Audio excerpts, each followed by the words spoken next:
মানুষের শরীরের যে সমস্ত অবাঞ্ছিত পশম বা লোম আছে, যেগুলো ছাঁটার, যেগুলো কাটার, পরিষ্কার করার নির্দেশ আসছে, সেটা বগলের নিচের পশম হোক, নাভির নিচের পশম হোক, এগুলোকে পরিষ্কার করার জন্য আজকাল হেয়ার রিমুভাল পাওয়া যায়। এক ধরনের আপনার ক্রিম পাওয়া যায়। এই ক্রিমটা মাখায় দিয়ে এরপরে কিছু দিয়ে টান দিলে এগুলো পড়ে যায়। এখন এই হেয়ার রিমুভাল ইউজ করে এটাকে পরিষ্কার করা জায়েজ আছে, নাকি এখানে ব্লেড ইউজ করতে হবে, কেচি ইত্যাদি ইউজ করতে হবে? উত্তর হলো হেয়ার রিমুভাল ইউজ করা যাবে, কোনো অসুবিধা নাই। আমাকে এই পশমগুলো পরিষ্কার করতে হবে, কিভাবে করব সেটা আমার ব্যাপার। শরীয়ত আমাকে এক্ষেত্রে কোনো পদ্ধতি বলে দেয় না যে তোমাকে ব্লেড ইউজ করতে হবে। অথবা আপনি ব্লেড ইউজ করেন, অথবা মেশিন ইউজ করেন, অথবা হেয়ার রিমুভাল ইউজ করেন, যেভাবে আপনার সম্ভব বা যেভাবে আপনার ইচ্ছা সেভাবে আপনি ইউজ করতে পারেন। যদি আপনার স্বাস্থ্যের জন্য ক্ষতিকর না হয় তাহলে এটা ইউজ করাতে শরীয়তের দিক থেকে কোনো কি নাই, অসুবিধা নাই।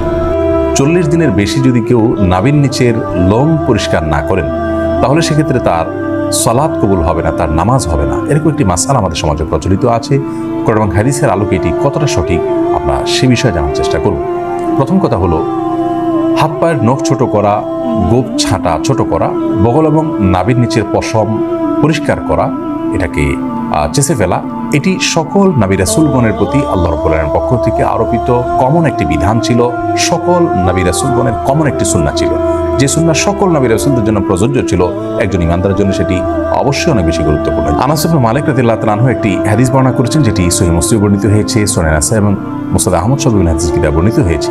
সেখানে তিনি বলেছেন যে রাসূল আকরাম সাল্লাল্লাহু আলাইহি ওয়াসাল্লাম আমাদেরকে এই কাজগুলো করবার জন্য, অর্থাৎ হাত পায়ের নখ ছোট করা, গোপ ছোট করা, বগল এবং নাভির নিচের পশম পরিষ্কার করা, চাঁচা, এই কাজের জন্য তিনি আমাদেরকে সময়সীমা নির্ধারণ করে দিয়েছেন 40 দিন। অর্থাৎ 40 দিন পর্যন্ত কেউ যদি বিলম্ব করেন তাহলে সেটি জায়েজ আছে, যদিও এত বেশি বিলম্ব না করে প্রতি সপ্তাহে একবার পরিচ্ছন্ন করতে পারে সেটি উত্তম ভালো কাজ। যত বেশি পরিষ্কার রাখা যায় এগুলো ততই ভালো।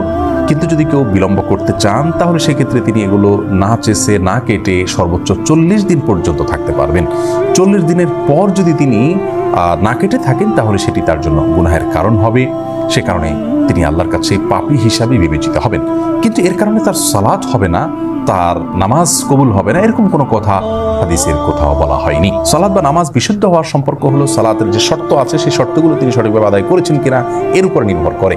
যার কারণে সালাতের শর্ত যদি সঠিকভাবে আদায় করে থাকেন, ফরজগুলো সঠিকভাবে আদায় করে থাকেন, তাহলে সালাত বিশুদ্ধ হবে। যদিও তার নাভির নিচের লোম তিনি অপরিষ্কার রাখেন, নখ বড় রাখেন, এগুলো করা সত্ত্বেও তার সালাত আদায় হয়ে যাবে। কিন্তু এগুলোকে তিনি বড় রাখবার কারণে, ছোট না করার কারণে, সময়মতো না চাষবার কারণে, 40 দিনে বেশি অপরিচ্ছন্ন রাখবার কারণে তিনি একটি গুনাহে লিপ্ত হলেন, সেটি সম্পূর্ণ ভিন্ন বিষয়।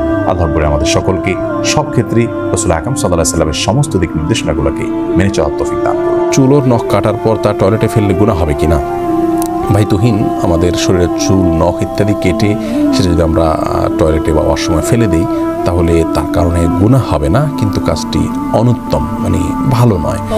একজন মুসলিম তার শরীরের কোনো অঙ্গ প্রত্যঙ্গ, চুল, নখ ইত্যাদি এগুলো যদি কাটার প্রয়োজন হয় কেটে তিনি সেটাকে যদি কোনো মাটি ইত্যাদির নিচে পুঁতে রাখতে পারেন সেটা ভালো, উত্তম। কারণ অনেক সাহাবী থেকে এই ধরনের আমলের কথা পাওয়া যায়।